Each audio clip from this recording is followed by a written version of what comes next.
ആ പെൺകുട്ടികൾ ആരാണെന്ന് കണ്ടെത്തുന്നതിനായി പോലീസ് എയർപോർട്ടിലെ CCTV ഫുട്ടേജുകൾ മുഴുവൻ പരിശോധിച്ചു.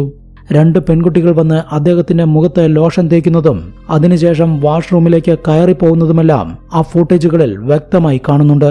അതിൽ നിന്നും ആ പെൺകുട്ടികളുടെ മുഖം വ്യക്തമായി കാണാൻ കഴിയുന്ന ചില ഫുട്ടേജുകൾ എൻലാർജ് ചെയ്തെടുത്ത് ആ ഫോട്ടോകൾ മലേഷ്യയിൽ മുഴുവൻ സർക്കുലേറ്റ് ചെയ്തു. ഒരു വശത്ത് എത്രയും പെട്ടെന്ന് ആ പെൺകുട്ടികളെ കണ്ടെത്താനായി പോലീസ് തീവ്രമായ അന്വേഷണം നടത്തിക്കൊണ്ടിരുന്നപ്പോൾ, മറുവശത്ത് വെറുമൊരു ലോഷൻ തേച്ചതുകൊണ്ട് മാത്രം കിം ജോങ് നാം മരിച്ചതെങ്ങനെയാണെന്ന് കണ്ടെത്താൻ ഡെഡ് ബോഡി പോസ്റ്റ്മോർട്ടം നടത്താനുള്ള നടപടിക്രമങ്ങൾ പുരോഗമിച്ചു. ഈ സമയത്താണ് നോർത്ത് കൊറിയയിൽ നിന്നും മലേഷ്യൻ ഗവൺമെന്റിന് ആ ഫോൺ കോൾ വന്നത്. വിളിച്ചത് സാക്ഷാൽ Kim Jong Un, north Korean supreme leader. തന്റെ സഹോദരന്റെ ശരീരം വെട്ടിക്കീറാൻ നിൽക്കരുത്, എത്രയും പെട്ടെന്ന് ഡെഡ് ബോഡി നോർത്ത് കൊറിയയിലേക്ക് കയറ്റിവിടണം. ഇതായിരുന്നു കിമ്മിന്റെ ആജ്ഞ. എന്നാൽ മലേഷ്യൻ ഗവൺമെന്റ് അതിന് വഴങ്ങാൻ തയ്യാറായില്ല. ഞങ്ങളുടെ രാജ്യത്ത് വെച്ചാണ് അദ്ദേഹത്തിന്റെ മരണം നടന്നിരിക്കുന്നത്. അതുമാത്രമല്ല, ഇതൊരു കൊലപാതകമാണോ എന്നും ഞങ്ങൾക്ക് സംശയമുണ്ട്. പോലീസ് നടപടിക്രമങ്ങൾ പൂർത്തിയാക്കാതെ ഡെഡ് ബോഡി വിട്ടു നൽകാൻ കഴിയില്ല എന്നായിരുന്നു മലേഷ്യൻ ഗവൺമെന്റിന്റെ പ്രതികരണം. ഈ ഒരു കാരണം കൊണ്ട് മാത്രം മലേഷ്യയും നോർത്ത് കൊറിയയും തമ്മിലുള്ള ബന്ധം വഷളാവുന്ന സാഹചര്യമെത്തി. എന്തൊക്കെ സംഭവിച്ചാലും പോസ്റ്റ്മോർട്ടം നടത്താതെ ഡെഡ് ബോഡി വിട്ടു നൽകാൻ കഴിയില്ല എന്ന ഉറച്ച തീരുമാനമെടുത്ത മലേഷ്യൻ ഗവൺമെന്റ് കിം ജോങ് നാമിന്റെ പോസ്റ്റ്മോർട്ടം നടപടികൾ പൂർത്തിയാക്കി. റിപ്പോർട്ട് പുറത്തു വന്നപ്പോൾ ലോകരാജ്യങ്ങൾ ഒന്നടങ്കം ഞെട്ടിയെന്ന് വേണമെങ്കിൽ പറയാം.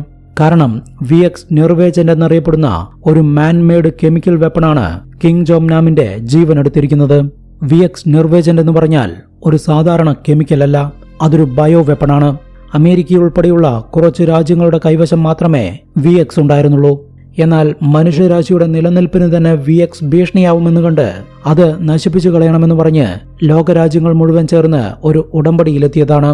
അതിൻ പ്രകാരം അമേരിക്ക അവരുടെ കൈവശമുണ്ടായിരുന്ന ടൺ കണക്കിന് വരുന്ന VX അറ്റ്ലാന്റിക് ഓഷ്യനിൽ വെച്ച് നശിപ്പിച്ചു കളഞ്ഞിരുന്നു എന്നും പറയുന്നു.